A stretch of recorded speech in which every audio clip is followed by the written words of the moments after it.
Hello, hello, hello, hello. This is Adrienne Obey, Capricorntigress of Astrology, a look inside. I am a Western intuitive astrologer, and I'm doing things a little bit differently this month just so that I can speed through things real quickly and just get the information out to everyone as soon as I can. So, what I'm doing is just kind of doing a brief overview of things quickly, not going too deeply into things, but just giving you a brief overview of where the planets are and where the emphasis I believe is for the month. For you Capricorns, the emphasis for the month is in the eighth house. The eighth house. And this is for you the house of Leo. There is going to be a new moon in Leo on the 31st of July. And that is actually a very special new moon because it's the second new moon of July. And so we're going into August with this money on the mind attitude. And I got to tell you something, Caps, since I'm a Capricorn too, I'm a little bit excited about this because, well, my money has, I'm looking to improve my money. And it's nice to know that money that is major for us Capricorns right now. Now, this is money that is coming in from other sources. This is money that could come in from, like, say, annuities, and or it could be taxes, or it could be insurances, or it could be, in my case, I just won a lawsuit. Just saying. And you could get money from any source. Okay, eighth house, the money that people owe you, or money that is from your partners, or your partner's money. It just is joint finances in every sense of the word. It's joint finances, not necessarily the money that you pay out, but the money that's paid to you. And that is a great thing to have this much emphasis in the next 30 days in the money that is paid to us Capricorns, because that means we are about to get paid. That's the way I'm seeing it. There is going to be not only the new moon on the 31st in the eighth house, but there is going to be Venus in the eighth house. We'll have Mercury in the eighth house. In fact, Mercury is retrograding out of the eighth house, I think, into the seventh house, but it is there. Also, we have Mars. Mars is in the eighth house. That's a lot of emphasis in the eighth house right there. That is money. And I hope that whatever you caps do, that you realize that this is a month that you can really make bank with your money, and that you put your emphasis where the emphasis needs to be. And in this case, that is on your money. And so if you've got a business, make sure you create a good campaign for the next 30 days. If you are if you work for someone, hopefully you'll be able to get a raise, hopefully, or something of that nature. You might find that you get your, like, child support might come in, and all kind of crazy things could happen when that much emphasis is in the eighth house of other people paying you money. Now, there are some retrogrades because, we're in retrograde season right now. This is like the heart of retrograde season. Almost every major long range planet is retrograde. In fact, they all are. That is, Jupiter is retrograde in the 12th house. We've got Saturn and Pluto retrograde in our first house, Capricorn. Neptune is retrograde in the third house. Chiron is retrograde in the fourth house. And Uranus is retrograde in the fifth house. My gosh, can we get a break? Can we get a freaking break? I'm not sure. I'm not sure. There's a couple of things I just want to say. First of all, I think whenever Jupiter's in the 12th house, I mean, some people think of it like, oh, there's no luck, or the luck is like in the dark space.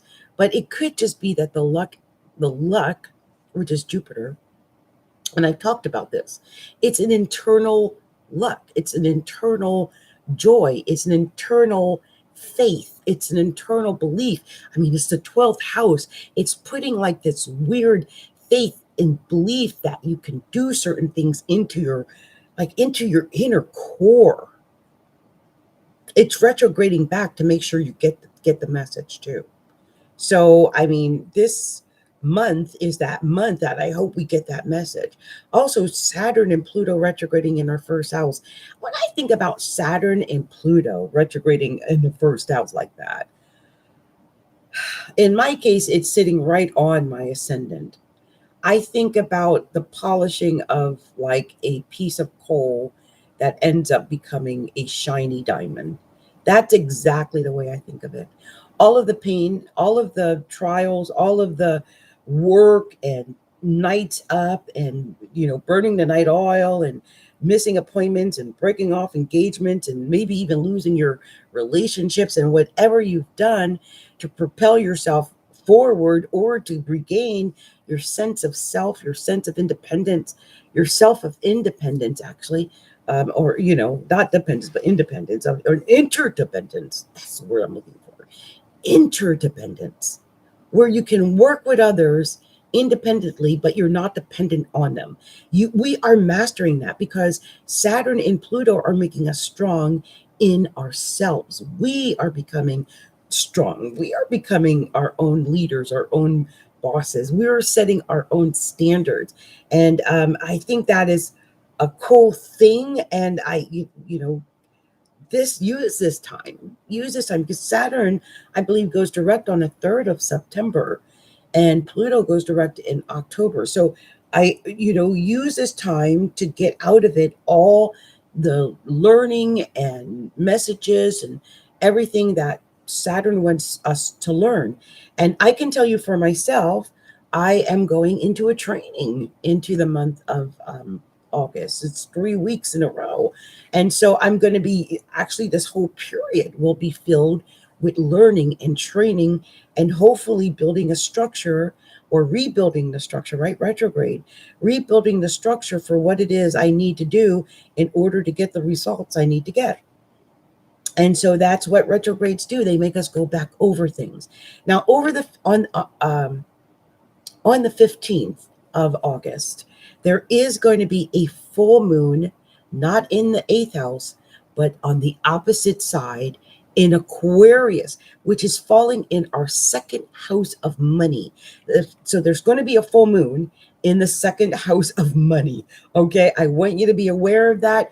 Plan for that. And like I said, if you work it out smart in the beginning for people to pay you money, then on the 15th, when harvest times comes, hopefully you'll start feeling people giving you that money. And if you haven't gotten it by then, maybe by the time Mercury goes direct on the 30th of August, we'll actually start feeling and receiving that money. Because remember, or at least this is what I've been telling myself lately, money is a feeling. So start feeling the money and knowing that money is on its way to you and you are definitively getting that money. Okay, well, that has been my message for you, Capricorns. This has been Adrienne Obey, Capricorntigress of Astrology, a look inside. And if you have not already done so, please go and like and share. Well, like and share our videos, our YouTube videos. I hope you subscribed. And then also go and sign up for a newsletter on our blog website at astrologylookinside.com. And you can also find us on Facebook at facebook.com/astrologylookinside. And you can get free readings, free mini readings at our group on Astrology Look Inside on Facebook in our group. And that would be going to facebook.com/groups/Astrology Look Inside. Okay, you guys. Well, this has been Adrienne coming to you with your reading for the, between now and the end of August, sending out much love and light to every Capricorn out there. May you guys get all the things that you hope and wish and prayed for. Okay. Much love and light to you. Namaste.